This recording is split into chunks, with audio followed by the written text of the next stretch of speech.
एक तरफ आर्यन अरबाज और मुनमुन धमेचा के लिए बॉम्बे हाईकोर्ट में आज 2 घंटे तक सुनवाई चली। उनकी जमानत अर्जी मेट्रोपॉलिटन मजिस्ट्रेट और सेशन कोर्ट से खारिज हो चुकी है। वहीं दूसरी तरफ उन्हीं 20 आरोपियों में से 2 आरोपी मनीष राजगरिया और अविन साहू की जमानत उसी सेशंस कोर्ट ने दे दी जिसने कि आर्यन खान, अरबाज मर्चेंट और मुनमुन धमेचा की जमानत अर्जी खारिज की थी। कैसे हुआ ये, इसके लिए बात करते हैं। हमारे साथ हैं अविन साहू की वकील सना रईस खान। ये कमाल कैसे आप लोगों ने कर दिखाया कि एक तरफ आर्यन के लिए इतने बड़े वकील लाए जा रहे हैं, जो पूर्व अटॉर्नी जनरल है मुकुल रोहतगी, उन्हें भी यहाँ पे लाना पड़ा है, और आप लोगों ने सेशन कोर्ट से जमानत ले ली। यस, अविन साहू के खिलाफ जो एलिगेशन थे वो ये है कि उन्होंने कंज्यूम किया है गांजा जब वो क्रूज पर थे।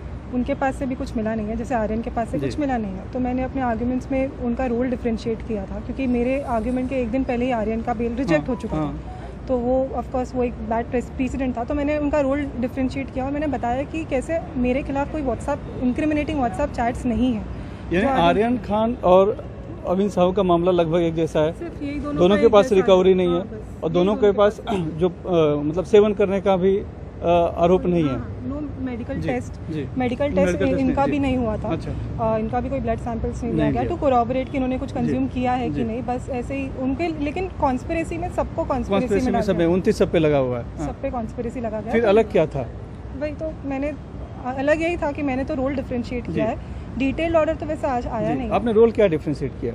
आर्यन खान से मैंने अपना रोल डिफरेंशिएट किया, क्योंकि आर्यन खान और मेरा रोल सेम था और एकदम एक दिन पहले ही आर्यन खान का बेल रिजेक्ट हो चुका था। तो मैंने बताया कैसे कि आर्यन के खिलाफ व्हाट्सएप चैट्स है, मेरे खिलाफ कोई व्हाट्सएप चैट नहीं है। आर्यन के ऑर्डर में बेल रिजेक्शन ऑर्डर में ये लिखा था कि आर्यन के एक्सक्लूसिव नॉलेज में है कुछ ड्रग पेडलर्स की इन्फॉर्मेशन और कुछ क्राइम सिंडिकेट की इन्फॉर्मेशन, तो इसीलिए उनके लिए फर्दर इन्वेस्टिगेशन इज़ नेसेसरी। जबकि मेरे लिए इन्वेस्टिगेशन में कोई प्रोग्रेस नहीं था मेरे क्लाइंट के अगेंस्ट। तो मैंने बताया how there is no progress in the investigation so far as my client is concern. मेरे कोई नॉलेज में तो है नहीं अबाउट अदर अक्यूज या कोई क्राइम सिंडिकेट। मेरे नॉलेज में कुछ ऐसा दिखा नहीं रहा है इन द एनसीबी रिप्लाई। तो वाई फर्दर इनकार्सरेट माय। समझ में आ गया कि उनके पास कोई चैट नहीं था इस तरह का जो कि बताया कि वो और किसी लोगों के संपर्क में थे, ड्रग्स पैडलर्स या किसी के संबंध में या ड्रग्स लेते हैं। लेकिन फिर उन्हें गिरफ्तार क्यों किया गया था जब पोजीशन नहीं था, सेवन नहीं किया था और चैट भी नहीं था? उनका स्टेटमेंट था, सेक्शन 67 का स्टेटमेंट था उनका, कन्फेशनल स्टेटमेंट, जिसमें उन्होंने कहा था कि उन्होंने कंज्यूम किया है गांजा। बस ये स्टेटमेंट था उनका। वो स्टेटमेंट भी अभी एडमिसिबल नहीं है। मैंने ये बताया कैसे तूफान सिंह के जजमेंट के हिसाब से सेक्शन 67 इज़ नॉट एडमिसिबल। और वैसे भी मतलब जो सिर्फ कंजम्पशन के चार्जेस है, section 64A of the NDPS clearly से इसकी इम्यूनिटी भी मिलती है कंज्यूमर्स को। तो मैंने वही सारी चीज़ें बताई और कैसे इनके खिलाफ पहले कभी कोई केस हुआ भी नहीं। कौन है, कौन अविन साहू हैं कौन? ये एक ज्वेलरी बिजनेसमैन है और केला से है और ये क्रूज पे आए थे। ये पहले जो 8 लोग अरेस्ट हुए थे, 8 लोग ये उनमें से नहीं थे। जब क्रूज वापस लौट कर आई है तब ये अरेस्ट हुए।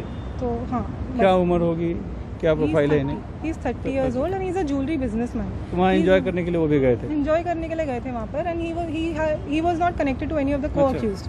Just because he was present on the cruise, you cannot just foist the charge of conspiracy on. लेकिन पकड़े फिर कैसे गए?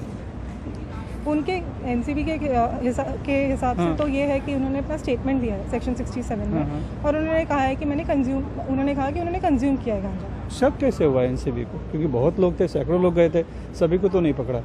वही स्टेटमेंट के ऊपर ही कि उन्होंने सेक्शन 67 वो तो वैसे भी उन्होंने रिट्रैक्ट किया है बाद में। वो मेरे क्लाइंट ने बाद में रिट्रैक्ट किया और सुप्रीम कोर्ट का जजमेंट है जो साफ साफ कहता है कि statement made to an NCB officer is not admissible. तो वो अब उसकी कोई एडमिसिबिलिटी की कोई या एविडेंशियरी उसकी अभी फिलहाल it can not be appreciated at this stage at the time of considering bell.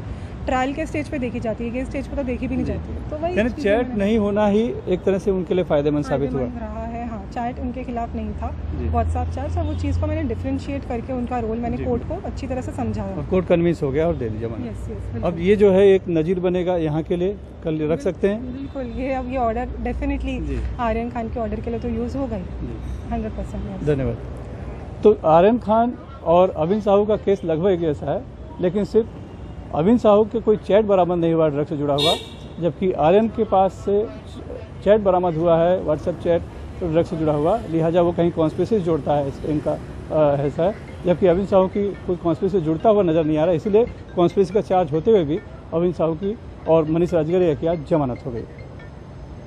Mumbai से कैमरामैन प्रवीण रोहित सुनील से NDTV इंडिया के लिए।